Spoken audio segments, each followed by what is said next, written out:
I think what I would like the panel to do, if that's okay, is we've got a question here about the most difficult thing you feel from a classroom management point of view.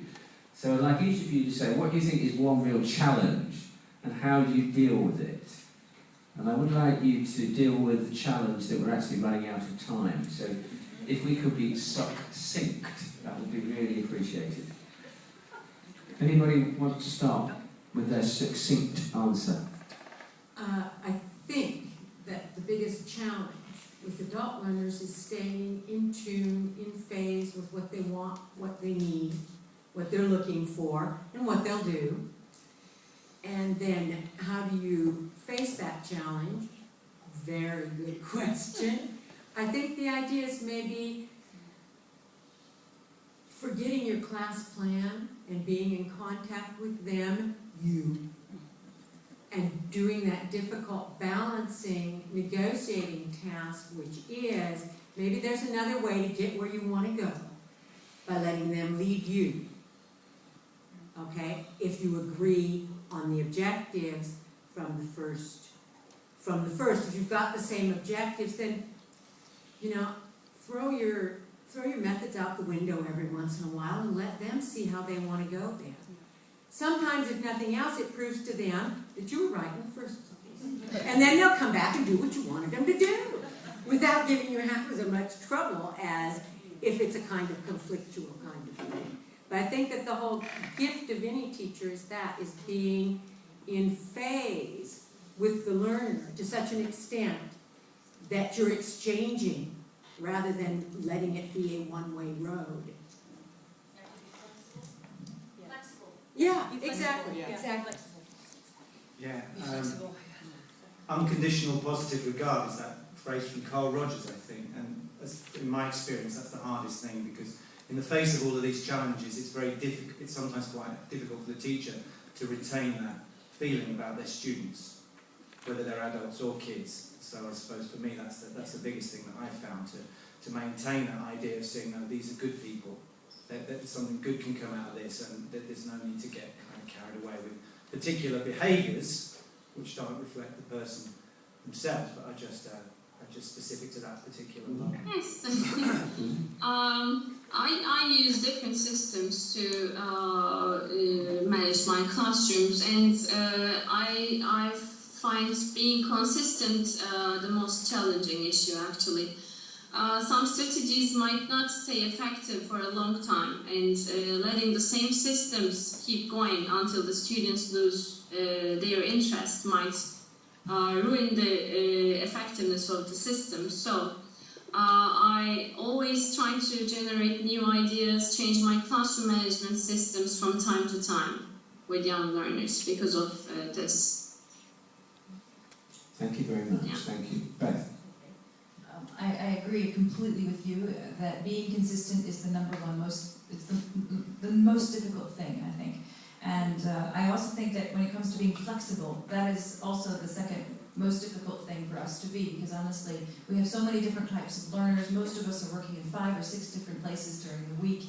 We need to be able to gauge what level of classroom management in each and every class, whether it be a face-to-face or a group lesson or a 25-student lesson, with 18-year-olds or adults. And this is, I think, the most difficult thing about our job, is gauging what level of discipline. And we're not that, some of us are not lucky enough to have the same type of student day in and day out, so we don't even have time to get used to it. To have it, we almost go on autopilot. No, we none of us really are on autopilot, at least I hope not.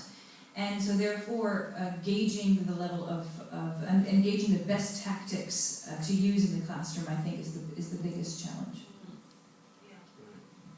Thank you. Does anyone want to make a comment before we wrap this up? Does anybody feel something they would like to say? Yes, Ian. One very fundamental technique in France where we have a kind of macabre fascination with marks is teachers in higher education have to give an appreciation of the note. And last year, in one class, one person got less than the average simply because they were the one person who would not conform to being intellectually in the classroom all the time. And when I explained to her why she was the only person who didn't, she changed her behaviour. I tried everything else, but it was just hitting up on the marks had the effect I wanted. That's interesting. I think it might take too long. Okay, I'll email you. Yeah. Any other thoughts? Any Really other? interesting. Yes, lady there, yeah. Or just something that might help. I have a 10-minute exclusion. If the student's getting really disrupted, I just say, we need a bit of peace and quiet. Out for 10 minutes. There are no sanctions. And everyone calms down.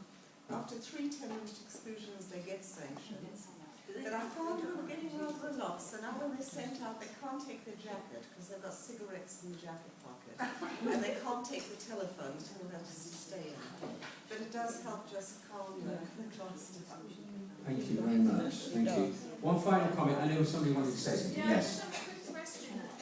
Do you use humour at all? In class management? Absolutely not. No way. Never, never, never. Never be ironic with a student. Definitely, absolutely. You definitely use humor all the time. We're laughing a lot of the time. Absolutely. But remember, the word sarcastic comes from the Greek, to tear the flesh of. Sarcasm.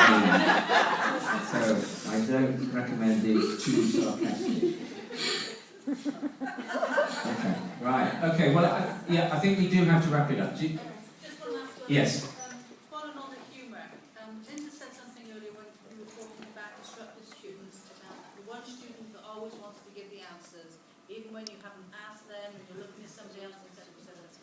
I don't have problem students. I have adults very similar to yours, but from time to time, I do get the student that wants to answer all the questions.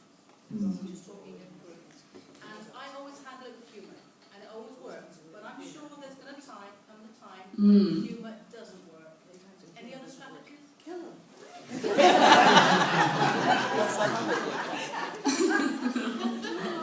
Get a rubber and you make them stand against it. Hold the rubber there and they can't say anything.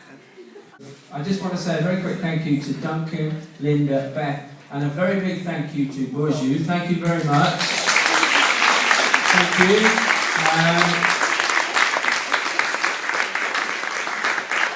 And to say, teşekkürler, iyi akşamlar.